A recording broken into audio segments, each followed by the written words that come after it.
The rain wasn't so much falling as it was being thrown. Great handfuls of icy water hurled against the grimy windows of the Crossroads Terminal. For Leo, it was the final, soggy insult in a year that had already taken everything else. His job, his apartment, his girlfriend, all gone in the brutal, efficient way that life sometimes has of clearing the board. The bus ticket in his breast pocket was a one-way trip to a cousin's couch in a city he'd never seen, a last desperate move in a game he was losing. The Crossroads Terminal was a relic, a low-slung, brutalist concrete box that seemed to hunch its shoulders against the modern world. Inside, the air was a thick soup of bleach, stale coffee, and despair. The fluorescent lights hummed a dismal, flickering tune, casting a sickly greenish pallor on the handful of souls scattered across the cracked vinyl seats. A janitor pushed a dry mop with a rhythmic, hopeless squeak across the eternally dirty floor. Leo found a seat as far from the flickering bank of departure screens as possible. The screens showed only two destinations, both for a bus numbered 13, departing at 4:44 a.m. One was for Millhaven, the other for Aethelgard. He'd never heard of either. He pulled out his phone. No service, of course. Time stretched and warped in the terminal. The clock above the ticket booth, a large circular analog timepiece, was stuck at 4:44, its hands refusing to budge. Leo checked his watch. It had stopped at the exact same time. A cold finger of unease traced its way down his spine. He wasn't alone in his observation. A woman a few seats over, wrapped in a shabby coat, was staring at the clock with a kind of vacant terror. An old man with a battered suitcase tied shut with rope muttered to himself, his eyes darting nervously. They were all prisoners of this forgotten hour. The only employee was the ticket seller, a gaunt man with skin the color of old paper and eyes that were too still, too dark. He sat perfectly motionless in his cage, not reading, not sleeping, just existing. Leo called him the attendant. As the night deepened, the atmosphere grew thick and heavy, a physical pressure in the air. The hum of the light seemed to drop in pitch, becoming a sub-audible thrum that vibrated in Leo's teeth. That's when he noticed the first wrong thing. A businessman in a rumpled suit was pacing near the men's room, talking loudly into a dead phone. "I told them, Margie, I told them the projections were off." He walked past the restroom door, turned, and paced back. On his third pass, Leo saw it. For a fraction of a second, as the man passed the darkened doorway, his reflection in the smudged glass of the vending machine opposite didn't move with him. It stopped, turned its head, and watched the real man walk away, a slow, cruel smile spreading across its face. Leo blinked and it was gone. The reflection was just a reflection. His heart hammered against his ribs. He looked around. No one else had seen. The shabby woman was now rocking gently, her eyes squeezed shut. An hour later, or maybe it was a minute, time had become meaningless. The old man with the suitcase decided to leave. He stood up, grumbling about the delay, and marched towards the automatic doors that led to the parking lot. The doors didn't slide open. He pushed them. They didn't budge. He started to yell, pounding on the glass with frail fists. "Sir," a quiet, dry voice said. It was the attendant. He had left his booth without a sound and was now standing just behind the old man. "The doors do not open from the inside until your bus is called. It is for your own safety." The old man spun around, fear and anger on his face. "Safety from what?" "I want out! This is illegal!" The attendant didn't move. His expression was one of infinite, weary patience. From what is outside, of course. The old man, emboldened by panic, shoved past the attendant and hurried towards a dark emergency exit at the side of the building, the one marked with a faded sign that read, "No re-entry." He pushed the bar. The door opened with a groan, revealing a slice of impenetrable blackness and the sound of the rain, which had somehow grown louder, more insistent, a torrent of nails on the roof. He stepped through. The door slammed shut behind him with a final echoing crack that made everyone jump.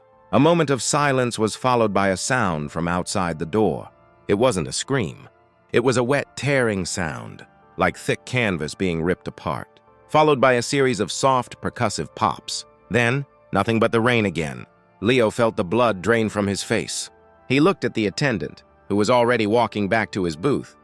his steps unnaturally even. He had not even glanced at the door. The remaining passengers, Leo, the shabby woman, the businessmen, and a teenage girl with headphones who had been oblivious until now, exchanged a single, terrified look. They all knew. They had all heard. They were trapped. The businessman, whose name was Phil, finally broke the silence. "What in God's name was that?" he whispered, his corporate bravado utterly gone. The shabby woman, whose name was Marlena, spoke for the first time, her voice a raspy thread. He broke the rule. "You don't go outside. You wait for your bus." "What's out there?" Leo asked, his own voice shaky. Marlena turned her hollow eyes to him. "This is the Crossroads.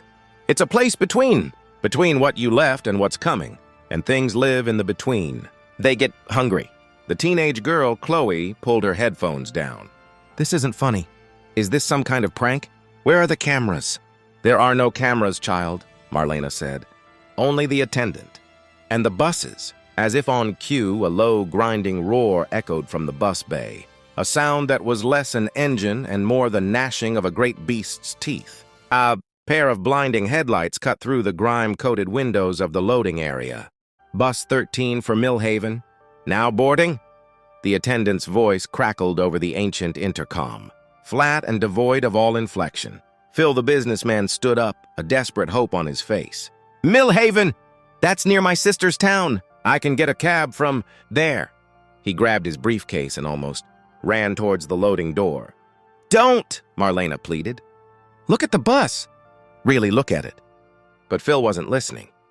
He was desperate for an exit. Leo and Chloe watched as he pushed the door open and stepped into the boarding tunnel. Through the window, they saw the bus. It was long, sleek, and impossibly black, a void on wheels. Its headlights weren't yellow or white, but a cold, sickly magenta.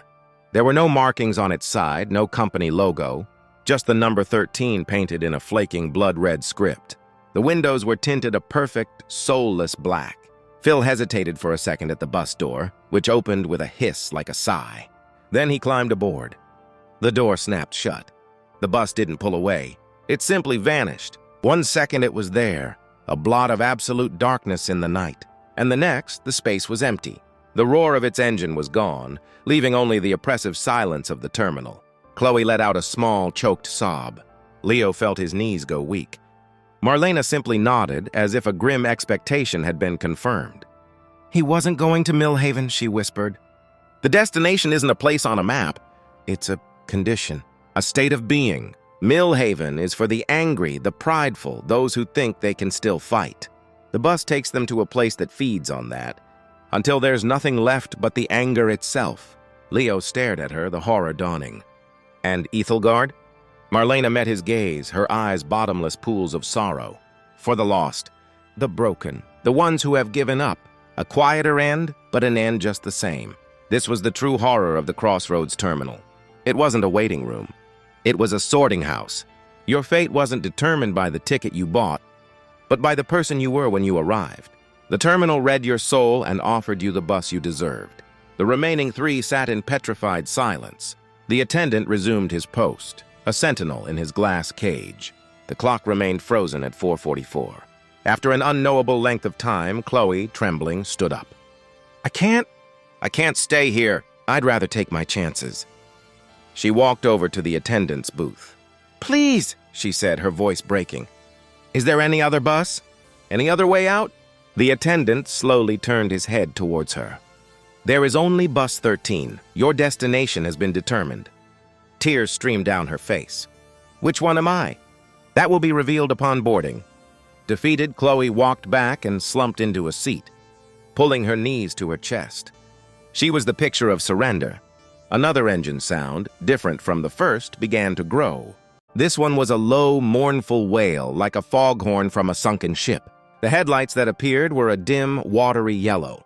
Bus 13 for Aethelgard now boarding. Chloe flinched. She looked at Leo, her eyes wide with terror. "That's mine," she whispered. "I know it is." She stood on shaky legs. Leo wanted to stop her, to tell her to fight, to be angry, to choose Millhaven instead. But he saw the profound exhaustion in her eyes, the deep-seated brokenness. That had probably been there long before she ever stepped into this terminal. She was already part of Aethelgard. She walked to the loading door, each step a monumental effort. She didn't look back. The bus for Aethelgard was a dilapidated, rust-eaten old coach sagging on its axles. Its windows were grimy but transparent. And for a moment, as Chloe stepped on, Leo thought he saw pale, listless faces staring out, their expressions blank and eternally weary. The door wheezed shut and the bus didn't drive away. It seemed to decay in place, dissolving into the darkness like sugar in water, until there was nothing left. Now it was just Leo and Marlena. "They come for everyone eventually," Marlena said. "The terminal empties and then it fills again. It's always been this way. Why are you still here then?" Leo asked, his voice raw. "What's your bus?" Marlena offered a sad ghost of a smile. "I'm not a passenger. Not anymore. I'm a reminder. I tried to run like the old man. I didn't get far. The things outside, they didn't take all of me. They left a piece behind to warn the others, to tell them to wait for the bus." Leo looked at her properly for the first time. He saw the way the light didn't quite touch her, the way her coat seemed to blend into the shadows. She was a ghost, a permanent fixture of the Crossroads Terminal.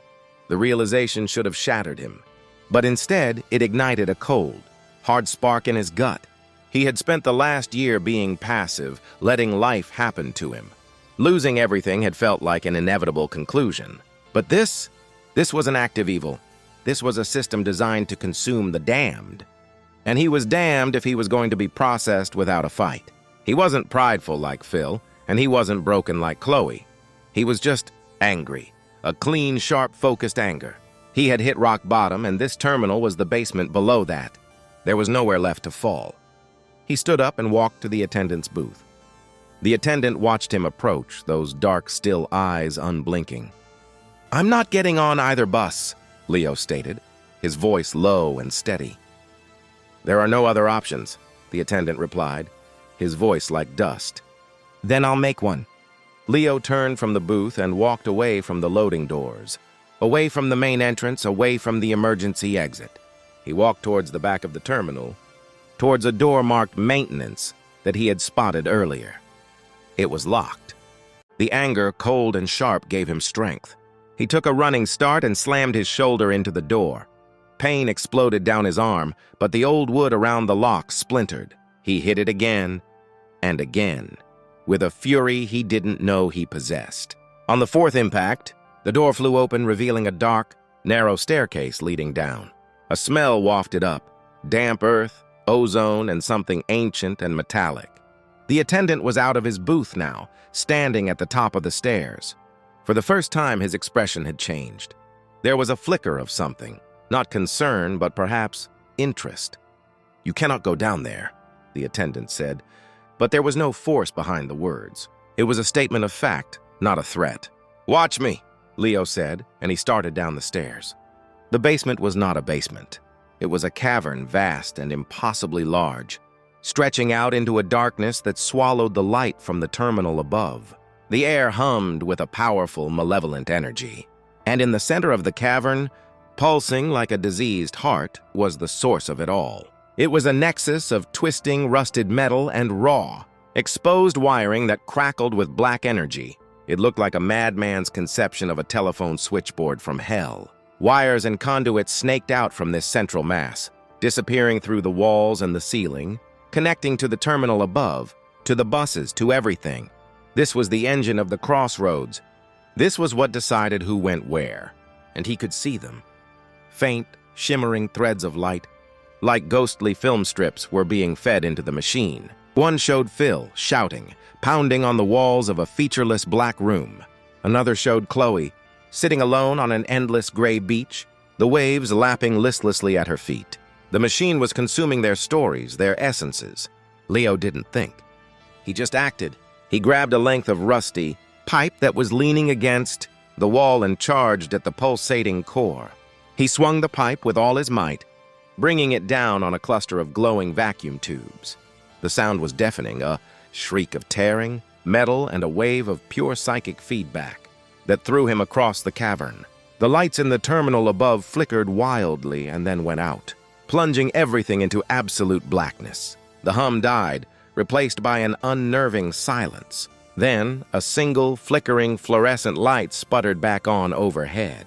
Leo pushed himself to his feet, his body aching. The central machine was dark, dead. Wires hung like severed veins, sputtering weak sparks. He climbed the stairs, his heart pounding. The maintenance door was gone. In its place was a smooth, unbroken wall. The terminal was different.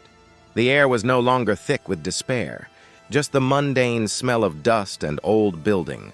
The clock above the ticket booth was ticking, its hands moving slowly. It read 4:45 a.m. The attendant was gone. The booth was empty, covered in a thick layer of dust.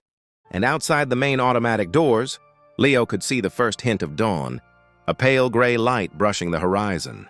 He walked towards the doors, his steps echoing in the empty hall. He pushed them. They slid open with a smooth, quiet whisper. The rain had stopped. The air outside was clean and cold. Parked in the lot were a few ordinary, grimy buses, their destinations listed as normal, real cities. A early morning bird chirped somewhere. He stood on the threshold, breathing in the free air. He looked back at the terminal. It was just a building now, old and sad but no longer hungry. He had broken the system. He had refused the choice he was given and had made his own. He didn't know where he would go. His cousin's couch felt 1,000,000 miles away, a plan from a different lifetime. But for the first time in a long time, the road ahead was his own. He stepped out of the Crossroads Terminal, the doors sliding shut behind him with a final mundane sigh. He didn't look back. He just started walking, leaving the nightmare behind. A solitary figure in the weak morning light, moving from the world between and back into the messy, uncertain, and beautifully free world of the living.